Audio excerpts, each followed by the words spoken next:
अस्सलाम वालेकुम। आज मैं आपके लिए लेके आई हूँ कोरियन स्टाइल फ़िश केक। ये बहुत सॉफ्ट भी हैं और क्रंची भी। ये आपके लिए स्नैक भी है और मेन मील में स्टार्टर भी।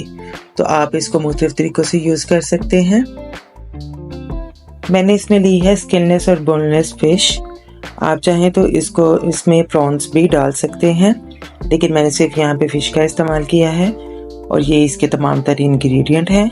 इंग्रेडिएंट्स काफ़ी ज़्यादा हैं, तो इसको अच्छे तरीके से नोट कर लें। और ये तमाम वो इंग्रेडिएंट्स हैं जो आपको आसानी से मार्केट में अवेलेबल हैं, तो आपको किसी भी चीज़ के लिए परेशान नहीं होना पड़ेगा। इन फ़िश केक्स की खासियत ये है कि ये बहुत ही सॉफ्ट और क्रंची हैं और लाइट वेट भी होते हैं और आपको ज़्यादा हैवी भी फील नहीं होता खाने के बाद। तो आप रमज़ान की आमद है, तो आप इसको अपने इफ्तार टेबल पे भी बना सकते हैं। ये इसके वेट इंग्रेडिएंट्स हैं जो आपको इसको गूंदने में भी हेल्प करेंगे। वेजिटेबल इसमें याद रखिएगा बहुत ही बारीक आपने चॉप करनी है। तो अगर आप चॉपर की मदद लेना चाह रहे हैं तो उनसे भी कर सकते हैं। मैंने बहुत आसानी से हाथों से बहुत बारीक बारीक सा चॉप किया है। आपने इसको मोटा नहीं रखना, क्योंकि इसको जो फ्राई करने का तरीका है उसके लिए अगर सब्ज़ी मोटी होगी तो वो अच्छे तरीके से उसमें नहीं जा पाएगा। तो मैंने इसमें जो वेजिटेबल्स यूज़ की हैं, मैंने उनको बहुत ही बारीक, बहुत ही फाइन चॉप कर लिया है।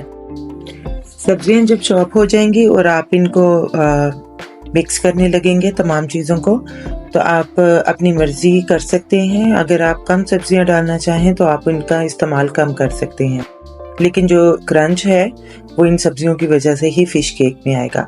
अब मैंने चॉपर से फ़िश को बहुत अच्छे तरीके से चॉप कर लिया है और अब इसमें मैं डाल दूंगी अंडे और बाकी तमाम अज्जा भी इसमें इकट्ठे शामिल कर लेंगे।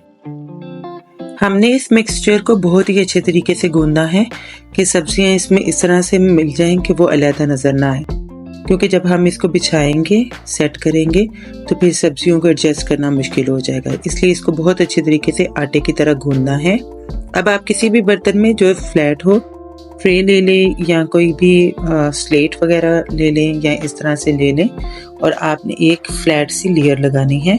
ये लेयर 1/2 इंच तक आप थिक रख लें और अच्छे तरीके से इसको स्प्रेड कर लें।